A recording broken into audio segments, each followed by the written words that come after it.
First step, fish room assessment. Alright, let's start with step 1. A fish room assessment. Before talking anything, we'll look at the entire living room. The walls, the ceiling, the floor, the lighting, and the layout. We check for cracks, uneven surfaces, old paint, damaged wallpaper, or any electrical issues. Second step, clearing the spark. Step 2 is clearing out the room. We remove all furniture, carpets, curtains, shelves, everything. This gives us a clean, open workspace and helps protect our items from dust and damage. A clean room means a clean renovation. This step helps us understand exactly what needs to be repaired or upgraded, so the rest of the renovation goes smoothly.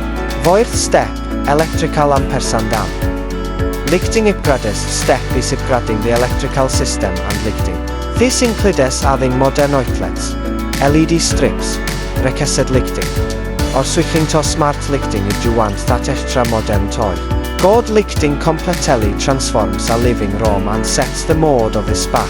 Fifth step, ceiling work. Step I is the ceiling. We repair any damage, smooth out the surface, and prepare it for painting or installing a modern drop ceiling if needed. A clean ceiling instantly makes the room well brighter and more open. Sixth step, wash finishing. Step is finishing the wash. This is where we apply primer, smooth coats, and prepare for our vinyl dressing. Whether I want high quality paint, accent colors, decorative panels, or stylish modern wallpaper. This step is where the transformation becomes visible.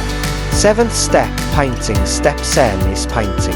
We apply multiple coats for an even, premium finish. Natural colors like liquid, cream, grey, or warm beige are the top American trends right now. They make the room well modern, spacious, and elegant. Eighth step, flooring. Step 8 is the flooring. Depending on our style, we install hardwood, laminate, vinyl planks, or modern tiles. Smooth, durable flooring brings the entire room together and gives it that clean, contemporary look. Ninth step, doors and windows. Step 9 is installing or adjusting the doors and windows. We make sure everything closes properly, add modern trims, and seal the edges. Fresh frames and clean lines give the room a refined, finished appearance. 10th step, vinyl touches and vinylly. Step 10, the finishing touches.